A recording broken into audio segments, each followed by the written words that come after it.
Hello friends, তোমাদের সকলকে স্বাগত পারমিতার একদিন ব্লগ চ্যানেলে।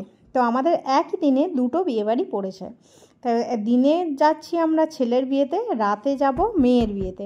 মানে ছেলের বিয়েটা হচ্ছে আমার এক মামা শ্বশুরের বিয়ে আর সম্পর্কে, আর মেয়ের বিয়েটা হচ্ছে আমার শ্বশুরের বন্ধুর মেয়ের বিয়ে।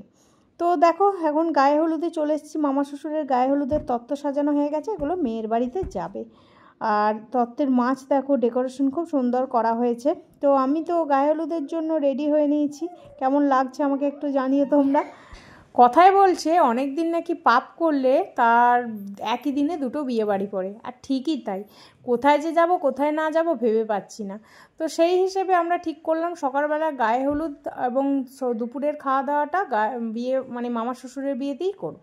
তারপর চলে গিয়েছিলাম বাবার শ্বশুরমশাইয়ের বন্ধুর মেয়ের বিয়েতে। তো সেখানে দেখো সেজে ছবি তুলে নিয়েছি, কেমন লাগছে বলো। তো এখন প্রায় রাত 8টা সাড়ে 8টা বাজে। তো যেহেতু এখনও মানে কনে রেডি হয়ে বসেনি স্টেজে, তাই আমি একটু ছবি ভিডিও করে নিচ্ছিলাম। তো তারপরে আমি চলে গিয়েছিলাম স্টার্টার খেতে। স্টার্টারে ছিল প্রথমেই তো জানো ফুচকা স্টল বসেছিল। ফুচকা খেতে কে না ভালোবাসে এখনকার দিনে। তো ফুচকা খেয়ে নিলাম। আর ফুচকা খেতে কার না ভালো লাগে, সবাই চায় ফুচকা খেতে, মানে মেয়েরা তো বিশেষ করে। তো ফুচকা খেয়ে তারপর চলে এলাম পকোড়ার কাছে। এখানে ছিল মুচমুচে ভেজ পকোড়া। ভেজ পকোড়াগুলো করেছিল একদম অন্যরকম, বেশি হিজিবিজি ভেজ দেয়নি। তারপর ছিল কফি স্টল। কফি স্টলে কফি খেয়ে ফুচকা খেয়ে তারপর এবার আমরা বসে যাব মেন মেনু খেতে। এখানে আমি কিছু রিলস ভিডিও শ্যুট করে নিচ্ছিলাম।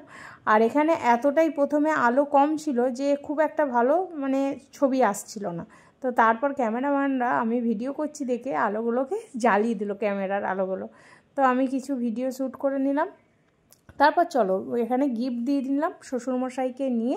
শ্বশুরমশাইয়ের মেয়েকে মানে বন্ধুর মেয়েকে আমরা গিফট দিয়ে দিলাম। তারপর চলে এলাম খাওয়া দাওয়া করতে।